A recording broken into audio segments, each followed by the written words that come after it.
Hello, my name is Connor. And I'm Jason. And you were listening to the Amazed and Perplexed podcast.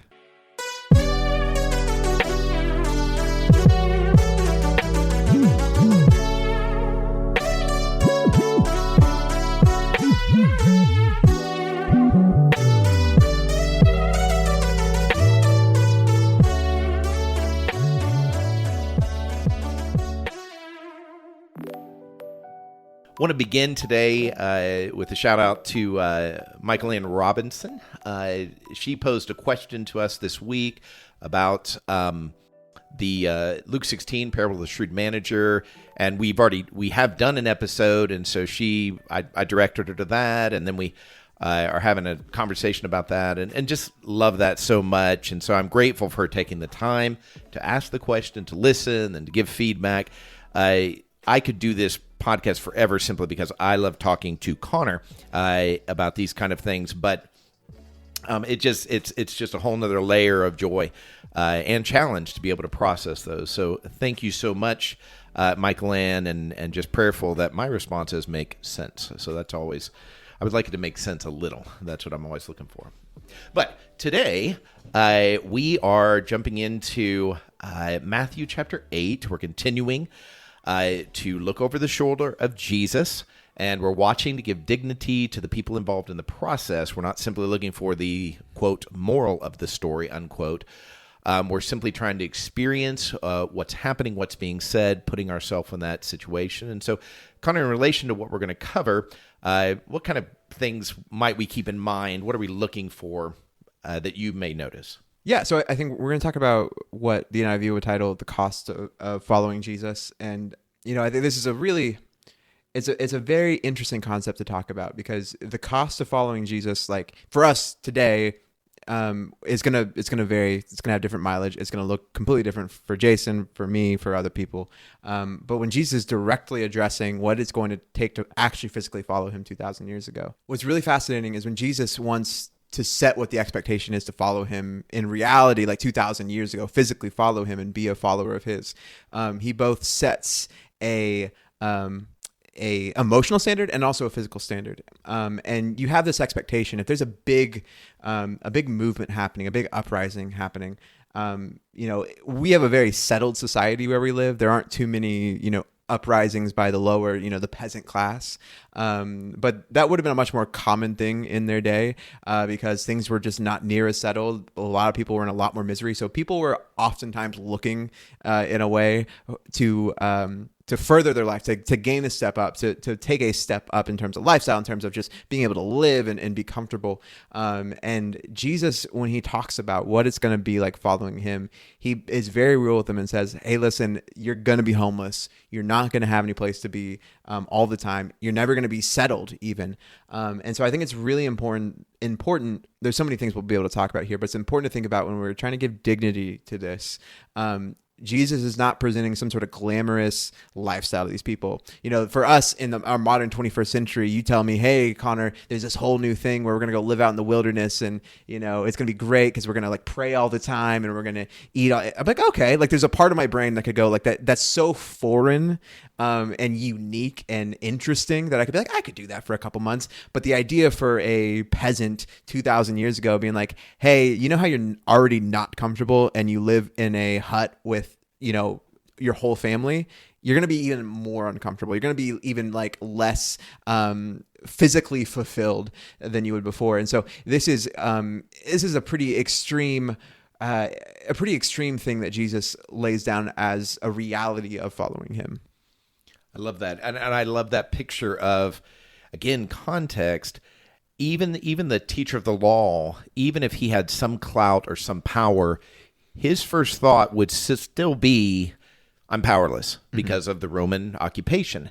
And so it is fascinating. Another piece of this, just as setup, is the disciples are with him. Jesus' disciples are with him, and then they're approached by a teacher of the law who is a disciple, because it says in 21, another disciple and a disciple. So these are both followers. And I just wonder from Jesus's disciples who are become his apostles, how they're hearing all of these conversations around this, and does it make them feel good about themselves? Does it say, oh, is that what he expects from us? Because it's fascinating, and this may come up in our discussion, but he never calls any disciple the same way. Now, I mean, he may call them in a group, like Peter, Andrew, James, and John were in the same kind of group, fishers of men, but he doesn't say fishers of men to Nathaniel. He doesn't say fishers of men. Like, we don't even know for most of them. But it is fascinating how he just, for us to be listening to, what is he saying, and why is he answering it this way? Yeah, no, that's so good. So if you want to pick up with us and read along, we'll be in Matthew chapter 8, starting in verse 18. When Jesus saw the crowd around him, he gave orders to cross to the other side of the lake. Then a teacher of the law came to him and said, "Teacher, I will follow you wherever you go." Jesus replied, "Foxes have dens and birds have nests, but the Son of Man has no place to lay his head." Another disciple said to him, "Lord, first let me go and bury my father." But Jesus told him, "Follow me and let the dead bury their own dead." So, Jason, what amazes you? Jesus' confidence. Jesus's, and maybe it's also his, how do I want to say this? I don't know what it's like to be completely passionate about something and not be consumed with how other people respond. Okay? So Jesus is completely passionate about God, about the message he's bringing, about the fact he's going to offer himself as a ransom for the whole world and become the single solitary way, the mediator, everything. And yet, he is not concerned with their response. I am planning, so here's my comparison. I am planning a retreat right now for the congregation I preach at, okay? Mm-hmm. I'm planning it. It's my idea. I'm putting all this work into it. I have to work hard. Now, confession of a really insecure guy here, okay? I have to work hard when people don't sign up for it to not take it personal. So I am passionate about this, not as passionate as I am about Jesus. So this is an expression of that. But I have a hard time saying, "Hey, here's all the reasons you should do this," and people saying no. I certainly wouldn't say, "Hey, by the way, you're going to sleep on a mattress that's going to give you a backache for 2 to 4 days, depending on your age and previous health." You know what I mean? I'm not highlighting the hard parts. Mm-hmm. I'm highlighting the gain, even if there may be built-in hard parts. And it's not that I'm trying to whitewash it or spin it, but I do recognize if we emphasize the heart, like where is the glory of God in here? And Jesus is just so confident in God that he's like, yeah, I'm going to say these things that are likely to, put you off. Yeah, so there's something really fascinating here. Like for you, you're not afraid of telling people like, "Oh yeah, the mattress is going to be really uncomfortable. Who knows who else has slept on it? The air in the cabin is going to be the stalest air you've ever breathed in your entire life." I hope none of our people listen to this before. I love church camps so much. It's church camp, church retreat places. They are both simultaneously, this is it, they're both simultaneously like the worst place to sleep and the most comforting for my soul. I don't know why. I know some people have so many hard feelings with like retreat centers and stuff like that. There's that very particular smell that like it smells bad, but it smells like home to me. But like for you, you're completely willing to be like, "Hey, those are these hard parts that they're built in and they're going to be difficult." But your natural inclination is like you would never lead with that. Like you would never purposely like, "Oh, this is how I'm going to start the conversation." And Jesus not all the time starts the conversation this exact same way. And so the amazing thing that I'm hearing you say is like the fact that Jesus seems to talk to these people and address what they're thinking about, what they're talking about, not based on what his preconceived inclination should be, or what like it seems to be so much more focused on them and or even focused on them and less on making Jesus feel better about a situation, because Jesus doesn't have to make himself feel better about how well attended his next event is. I don't know. Is that? Oh, absolutely. Yeah. That is it. It's his confidence, his self-worth. I mean, he is fully sold on the fact that God accepts him as he is. He does not have to perform. And so my sense of this is he's telling each of these people exactly what they really need to do. Like he senses, here's a block in you. Here's a thing that's going to make you struggle. And obviously their overall point is this is not meant to be easy. It's not made intentionally hard. Don't misunderstand. It's not difficult because, well, you just got to make it difficult. It's the idea, the nature of walking with God from a human perspective creates, in many ways, more problems, not less problems.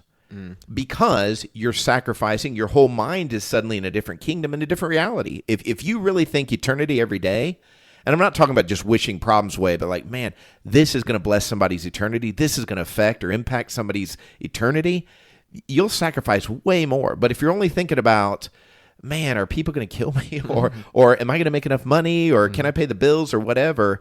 If you're only, no, you're going to think about it, but if you're only thinking about that, then it shapes how you do. Am I going to be liked? That's a more fundamental thing. How are these people going to treat me if I say this? And his lack of concern, he's satisfied with 12. Yeah. You know, and that's a thing that I don't have the freedom, I don't feel like, to be satisfied with a smaller number than, you know, there. And I don't know, there's a lot there, but it is that confidence. But what about you? Like, what amazes you? Yeah, I think it's just how it's just how brilliant Jesus is in terms of how he is looking specifically at the teacher of the law. And he is saying, with his statement, foxes have dens and birds have nests, but the Son of Man has no place to lay his head. He is saying so much to them, to us. Like there's so much here. And first, just the first thing that's poking out at me as incredible about this is it just continues to say, like, hey, your expectations of what this is, of what following me is, it's inverse of everything you always thought it would be. So, you know, you look at the beautiful creatures of God, the foxes and the birds, and they have a place to stay. And I'm saying even in this movement, in this kingdom movement, we don't even have it as good as them. And so the king comes not with, you know, comes not in a parade on a litter with gold dangling off the side, but he comes in a little bit ragged and smelly, and maybe even a little worse off than the I want to keep saying the foxes and dens, but it's the foxes and the birds. And for me, there is something so beautiful and so challenging about how Jesus presents this, because this is at the core of the nature of his kingdom, of the upside down nature of his kingdom. The contrarian, not the contrarian, because he's not doing it to be contrarian, but he's doing it because this is the way the world is formed. This is the way that we were always supposed to live. That when you live the way that Jesus is living and calling us to live, it will fundamentally be uncomfortable, and it will fundamentally not lead you into necessarily lead you into earthly pleasures or being more physically comfortable. But this is at the heart, and the amazing thing to me is that he doesn't feel the need to go on and be like, okay, yeah, you're not going to have this, but you are going to have this. And maybe he does kind of do that a little bit when he talks about to the next disciple or the next person and says, you know, when he says, you know, he's basically saying, like, we're about life, we're about what's happening. So I don't know. Yeah, there's so much here that's so incredible to me. And again, part of what you're saying, like the confidence to say what Jesus says, which is amazing, but then not to immediately flip and say. And also because of that, the natural consequence or what flows from that of the good, what the good part about that is. Because I could tell somebody, if I'm going to present the gospel or why they should follow Jesus, I could say, like, listen, it's not going to be comfortable. It's not going. All your problems are not going to be solved overnight. You're not going to become extremely wealthy. But I'm always going to have the but these good things are going to flow from it, and these good things are going to happen, and you're going to have fulfillment, and you're going to have you're going to live in the way that you were always called to live, and you're going to have this synchronization with your Father that you were always supposed to have. I could say those first hard parts, but I'm going to zip as quick as I can to the good parts. And yeah, it's incredible to me that Jesus is so comfortable and so okay with how he's living is enough to present the good parts. And also the underlying message of what he's saying will present that. But he's also not like, but you get it, right? You understand, right? He lets it be what it is. Yeah, I see that too as freedom. It's really fascinating because that's a good word for it. Initially, I see this as, like this and it does. I mean, I'm not denying if I'm all of a sudden, hey, Heather, guess what? I sold the house and gave it to the poor, and now you and I are just walking the wilderness. And I'm not suggesting that's better or worse than the way I'm living now. How do I want to say this? I'm not saying that's better or worse. I do recognize that if I was totally sold out to that, I'd have more freedom. And I'd be more usable to God if I was literally just walking and, hey, where are we going to sleep? Well, wherever, And so it's not homeless in the sense of, oh, man, I'm the unhoused in this story. It's intentional. I'm watching for God's lead. And some of those nights he may provide a place for me to sleep, and sometimes I'm sleeping outside in the ground. And that's the dynamic of it is, and he's not prescribing, here's how we're spending all of our nights. He's simply saying, what you find is secure, what's your signal of what makes things good and normal, that's not really what disciples are looking for. Well, and here's the important thing. Could Jesus do most of what he does, but then also find a way to make sure that they had secure housing every night? Like, is Jesus smart enough? Is the Holy Spirit powerful enough to where they could make sure that, like, part of Jesus' brain power is always taken up by making sure that him and his have a comfortable place to stay at night? I think Jesus is powerful enough and smart enough to make that happen, and yet he chooses not to. And so what does that say about Jesus and what he's about?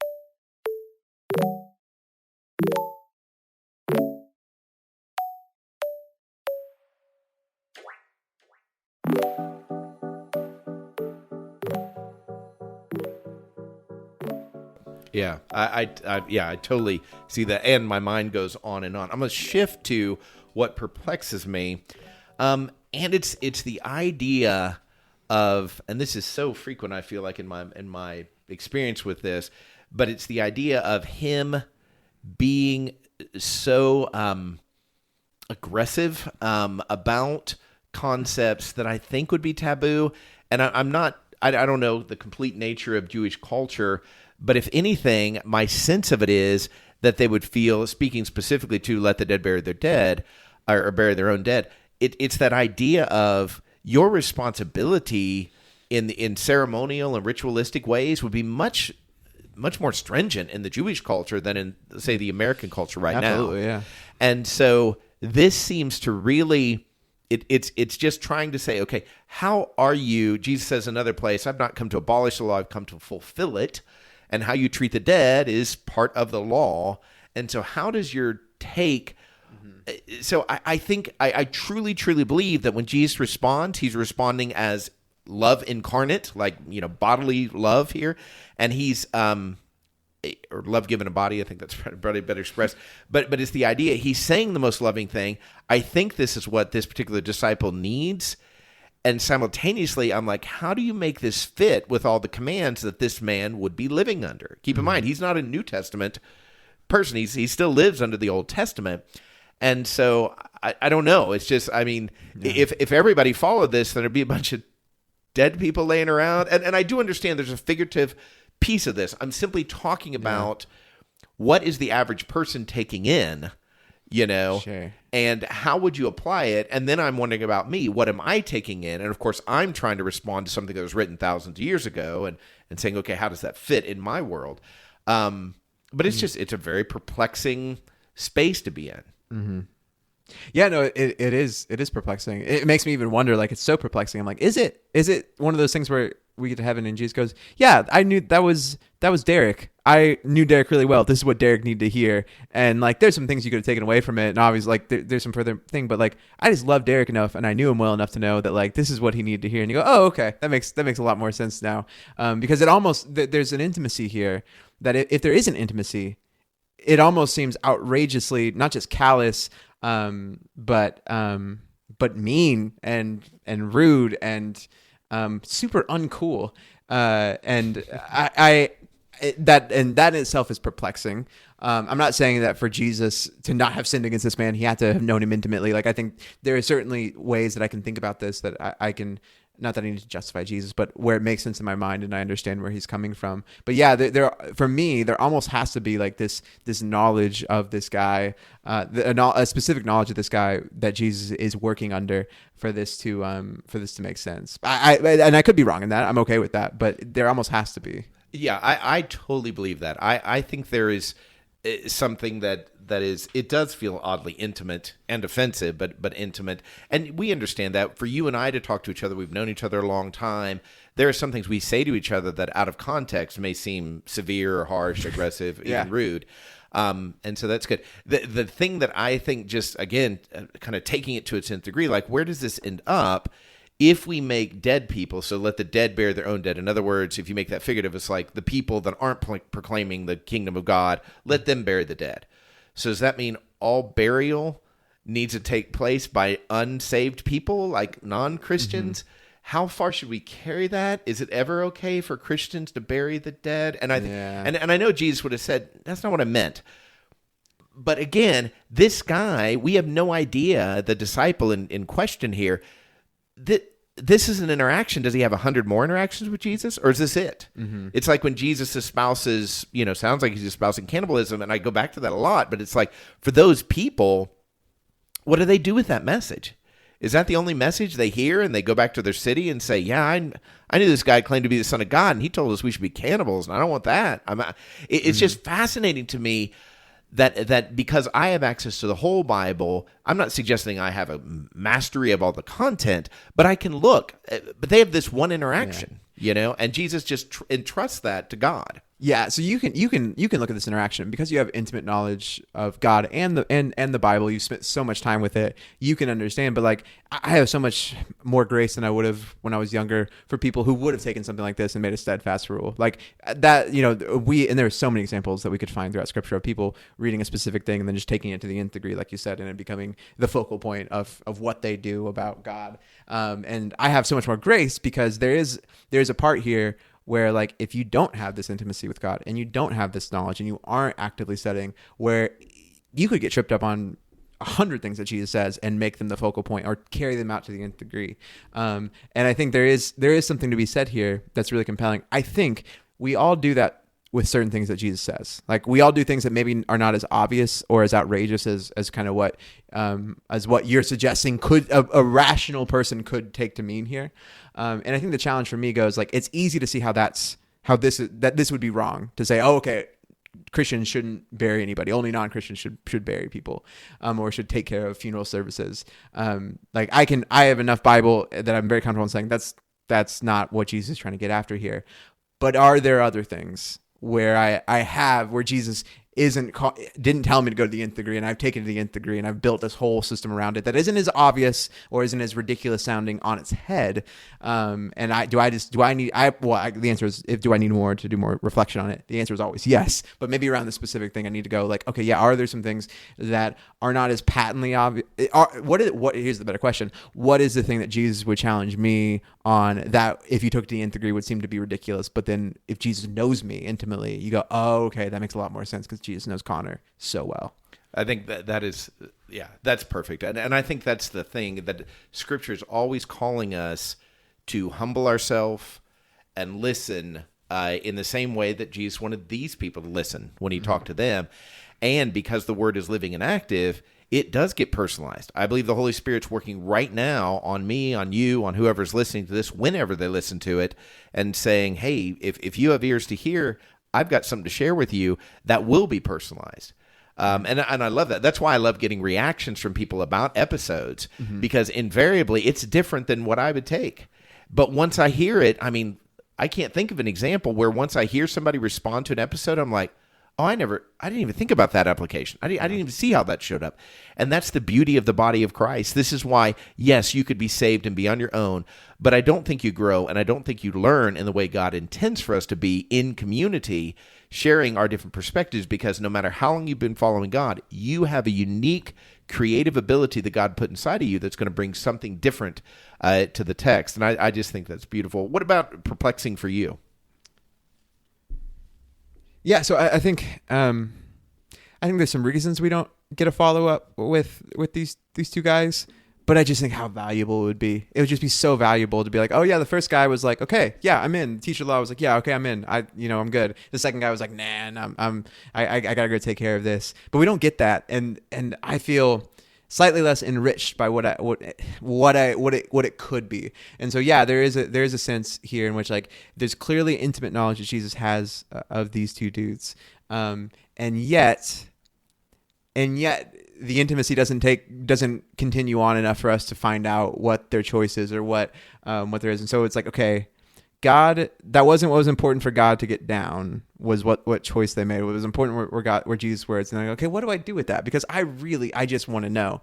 Like I really, really want to know. And that's where I find myself, where I go, okay, I can see why God chose for it to be reported this way, but this wasn't the end of the story. And like, it doesn't feel like it would take that much to get, the next progression and be like, oh yes. And the teacher of the law became a valuable member, and he came back around Pentecost and was this incredible, or vice versa. Like it was too much. It was too much for him. And he was in the crowd condemning Jesus, or, whatever it would be. It would just be so helpful. And maybe the thing that comes down to it is I'm not supposed to know. And there's maybe it is a mark of the intimacy that Jesus has with these men, that like, that's between them and Jesus. I don't know.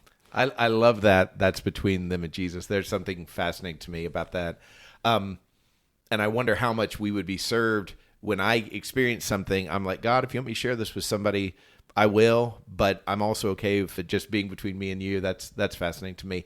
I think about what you're saying. Like, one of the things I love watching, why I love watching true stories, like, made into movies, is when they go and they say, John, I especially think of like military stuff, when they're like, John ended up going home and he had a great life. And even if parts of it are sad, I don't know, there's closure. And I guess generally speaking, in most movies, you don't know, and you assume, well, they lived happily ever after, or whatever the flow of the kind of conclusion would lead you to. But yeah, I would love to have, what do you call it, in epilogue or exit interviews, or that would be fascinating. It's like, where was this when this guy, the day before this guy, this lady, whoever died, how did this affect them, and what did they really hear? And I mean, there'd just be so much richness. They don't need to be especially talented or especially skilled at communicating. Them simply saying, hey, here's what happened with this, I think it'd be amazing, because when I hear other people tell their stories, like just friends of mine tell their stories about watching God work in their life for years and years, it's always amazing to me. And so I'm like, yeah, that's, I don't know, maybe that's what I'll do. I'll be a journalist in heaven. I'll go and interview all these people. I think obviously, I think, man, that's going to be so exciting to see. But I think, yeah, for me, maybe the answer is, or maybe one of the pieces of it is Jesus is actually covertly giving so much dignity to these men by not using them as a parable, not using them as as a cautionary tale, or not holding them up as an idol, that's something they couldn't be. Because there's always the possibility that they responded greatly in this moment and then didn't respond great in the next moment, and you go, oh well, they did really well, but then the exit interview, they ended up on crack and on the street, and they did great that one time when Jesus questioned him, but the next time they failed and they whatever. But yeah, there's something here to go, like, to remind me both of the intimacy that Jesus wants to have, that he will have with us if we choose to follow him, if we choose to go in deeper. And the power in that is that it's always important to have people around us in community, right, living our lives and pursuing Jesus together. But there's always a piece between my relationship with Jesus, your relationship with Jesus, where like I am not going to be able to fully interpret it 100%. I'm not going to be able to fully understand the uniqueness between you and Jesus, and you're not going to be able to fully understand the uniqueness between me and Jesus. And they're pieces, and it's going to be so good. It's so good to explore those together. But I think it's a good guardrail to make sure our judgment doesn't go way out of hand. It doesn't get out in front of us in terms of stopping us from community and stopping us from mutually benefiting from following Jesus together. To recognize that, okay, there's a unique thing happening between this person that's frustrating me over here, or this person who's getting it completely right in this other direction. There's a uniqueness between them and Jesus that I don't have the privilege of knowing. And that's a good thing, because I get that same privilege with him. I think that it's just a beautiful way to end. I never thought we'd get from these questions to everybody has a unique thing going with Jesus. And I feel like, how could you not notice that? Like that's why all these stories are different. Abraham's story is not Joshua's story, is not Miriam's story, is not Peter's story. Yeah. And why you see the sort of the Old Testament? Why do they keep repeating these same stories over and over? Why do these things keep happening? It's because they're all different. They're all, and there's a point sometimes when I would read the Old Testament or even the New Testament, you're like, yeah, I get it. Or yeah, there's this thing. And it's just this point that God seems to want to hammer home over and over and over again. That's absolutely true. Good stuff. Yeah, thank you for listening. And like Jason said, we love any sort of feedback or questioning. We might not always have the ability to point you to an exact episode. It might inspire an episode, but we love extra feedback because we know there are so many cool things that God are doing in your lives and perspectives that God has gifted you. And so we are richer, and other listeners are richer every time you reach out to us. Grace, peace, and love.